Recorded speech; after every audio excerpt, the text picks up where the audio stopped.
Hi, I'm Finney Boylan, and this is a short reading from my new book, I'm Looking Through You, Growing Up Haunted, which is a memoir about growing up in a haunted house.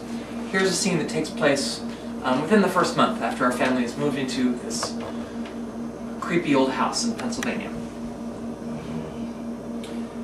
One afternoon, I was practicing a speech for ancient history. I was wearing a bra while I did this, although it was my intention to take off the bra before giving the actual speech at my all-boys high school. It was easier to rehearse this way, though. When I looked like myself, I felt less nervous. I was one of a group of 7 boys who'd been assigned by Mr. Drips to discuss the wonders of the ancient world. To my surprise, I wound up with the Hanging Gardens of Babylon. I didn't know anything about them. We'd been assigned our wonders at random. The Hanging Gardens, I said, in my school speech voice, were built by Nebuchadnezzar to help cheer up his wife who was depressed. She came from a land of mountains and rivers and green fields, but after her marriage was stuck in Babylon, which was not all it was cracked up to be.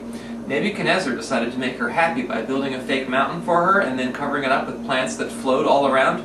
The Hanging Gardens were a wonder of the ancient world, except that no one knows if they really existed. Were they an actual wonder, or something that somebody just made up a big story about? Now it is a mystery, but it is interesting to believe them if you can. Then, as now, I was, in equal measures, hopeful and inarticulate. The door to my room creaked open. I stood there in my bra, looking over at the ghost. My red swivel chair in the room slowly revolved. I shuddered and said, "Quit it!" From the piano downstairs came the sudden, crashing notes of the Pathetique Sonata. Dum, da-dum, da-dum, dum, dum, da-dum, da-dum, dum. And so I stood there for a moment, feeling the goosebumps on my arm as the song unwound. I took off the bra and stuffed it back in the secret panel in my room. Then I walked down the stairs, my heart pounding. At the bottom of the stairs, I paused. I couldn't quite see the piano through the archway to my right. The music stopped. "Who's there?" said a man's voice, thin and tired. "It's me," I said, and I stepped forward to face the unknown. My father was sitting on a piano bench, smoking a cigarette. "I didn't know anybody was home," he said. "Neither did I said. I still wasn't sure if he was real. My father didn't play the piano anymore, and here he was, playing Beethoven." He took a long drag on his cigarette.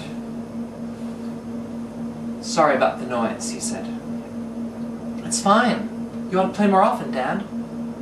Now, he said. "The torch has passed." "But you're good," I said. "Why don't you play?" "Ah, well," he said. "There's no pleasure for me in murdering things of beauty." This was a major difference between my father and me. Murdering things of beauty was my stock in trade. He got up and went over to the couch. I could tell from his manner that he was embarrassed I'd heard him playing. I wanted to tell him there was nothing to be ashamed about, particularly if you compared it to practicing a speech about the Hanging Gardens of Babylon while wearing a bra you kept hidden in a secret panel. But I kept this observation to myself. There were some wonders people could do without. Dad sat down with a copy of the Evening Bulletin, a paper that would fold 8 years later in 1982. My father, too, would cease publication pretty soon, but we didn't know that then. He looked up from his paper at the oil painting of his father, which hung above the fireplace. "You know, it's funny," said Dad. "I never look at that picture of my father. Sometimes I forget it's him." "What was he like, Dad?" "I don't know," said my father in a distant voice. "He died when I was 12, you know. That same year he gave me the piano. I got the piano for my birthday in June.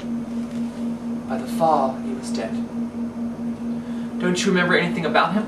I said.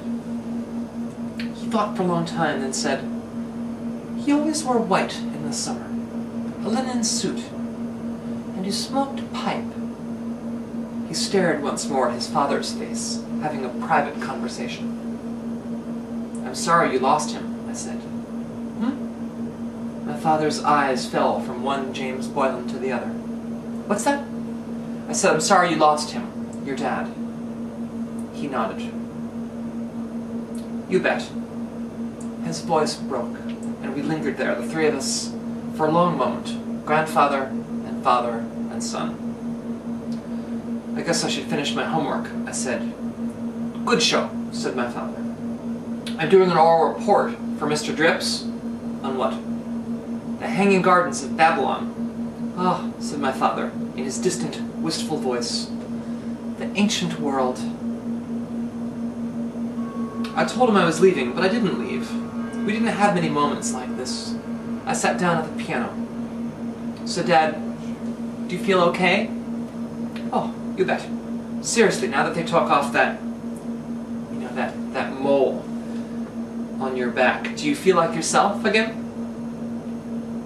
"Well, I do and I don't," he said softly. "The graft they gave me. They put part of my leg on my back. I'm all rearranged." "But you're cured though, right? The cancer you had, that's not coming back, is it?" He sat there for a long time, the smoke from his cigarette curling toward the ceiling. He was silent for so long, I wondered if he'd forgotten my question. "You'll take care of them, won't you? When I'm gone?" "Who?" "Your sister, your mother. They'll need you to be the strong one." "Me?" I said. "What are you talking about? You said you were okay now." "That's right," he said. "So you don't need me to be taking care of anyone. The doctors said they got it all. But just in case, it'd be your job to look out for them, if you had to." I played a couple of random notes on the keyboard, high in the upper octaves. "You will, won't you? Tell me you will." "What?" "Look out for them," he said. "Be the man." "You said I wouldn't have to," I said. He was starting to annoy me now. "You said you'd be fine." He took a drag of his cigarette, held the smoke in his lungs. Then he blew it all out again. "Why don't you play something?" he said. "What?" I didn't want to play him anything if he was going to talk crazy. "How about Schumann's Traumerei, from the scenes from childhood?" "Fine," I said. "Only," he said, "play it in ragtime." I began to play the song in ragtime. This was one of my father's theories, that playing songs in ragtime, or backwards, built strength of character. Sometimes in the midst of a family argument, he'd have us stop and argue the reverse of whatever it is we'd been arguing up until that moment. He sat there in his chair, staring into the fireplace, as I played Traumerei like a mentally challenged Jelly Roll Morton. In German, the word Traumerei means dreaming. Halfway through the song, I found tears welling up in my eyes, and they spilled over my lashes and ran down my face. I hated that he could see them, but I couldn't wipe off the tears while I was playing. Slowly, he got out of his chair and came over to the piano and sat down next to me on the bench. Then he put his hand on the side of my face. Now, he said, kindly. That's enough of that.